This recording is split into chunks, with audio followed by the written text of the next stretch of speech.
Hi hello good morning అదాబర్స్. నేను మీ వెంకటేష్. ఈరోజు వార్తల్లోని ముఖ్య సమాచారం. ఈరోజు అర్ధరాత్రి నుండి కురుస్తున్న భారీ వర్షాల వల్ల జిల్లా యంత్రాంగం అప్రమత్తమైనది. ఈ జిల్లాలో ఉన్నటువంటి 20 మండలాల్లో దాదాపుగా అన్ని మండలాల కేంద్రాల మండల ప్రాంతాల్లో కూడా ఈ వర్ష ప్రభావం అత్యధికంగా కనిపిస్తున్నది.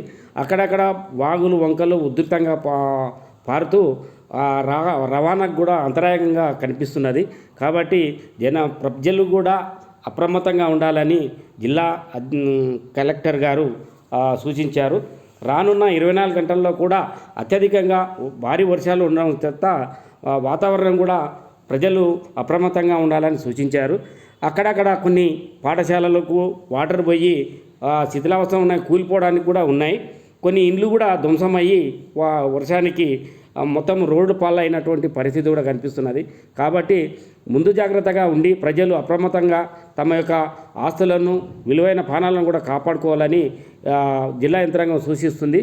ఏమైనా ఎనీ ప్రాబ్లం ఉంటే ఖచ్చితంగా మా కంట్రోల్ రూమ్కు సమాచారం ఇచ్చేస్తే ఖచ్చితంగా జిల్లా యంత్రాంగం మీకు సహాయ సహకారాలు అందిస్తుందని మన జిల్లా కలెక్టర్ గారు చెప్పారు. అట్లాగే జిల్లాలో ఉన్నటువంటి పోలీస్ యంత్రాంగం కూడా అప్రమత్తమైనది. ఎక్కడ కూడా ఎలాంటి అంతరాయం జరగకుండా ఖచ్చితంగా సపోర్టు ప్రజలకు ఉంటుందని ఎస్పీ గారు తెలియజేశారు. కాబట్టి తప్పని పరిస్థితి ఉంటే మాత్రమే ప్రజలు బయటికి వచ్చేసి తమ అవసరాలకు వెళ్ళాలి తప్ప ఈ 2-3 రోజుల్లో ఎప్పుడు కూడా వెళ్ళొద్దు. ముఖ్యంగా ఈ వాతావరణము ఉద్రిక్తత ఉండడం చేత ఈ ఎలక్ట్రిసిటీ పవర్ ఎక్కడైతే పోల్లో ఉంటుందో అక్కడికి వెళ్లకుండా దూరంగా ఉండాలని కూడా వారు సూచించారు. మరీ ముఖ్యంగా ఏంటంటే ప్రజలు నిరంతరం కురుస్తున్నటువంటి ఈ వర్షం వల్ల శిథిలావస్థకు చేరినటువంటి ఇల్లులు కానీ పాఠశాలలు కానీ అక్కడికి వెళ్ళవద్దని ముఖ్యంగా సూచిస్తున్నారు.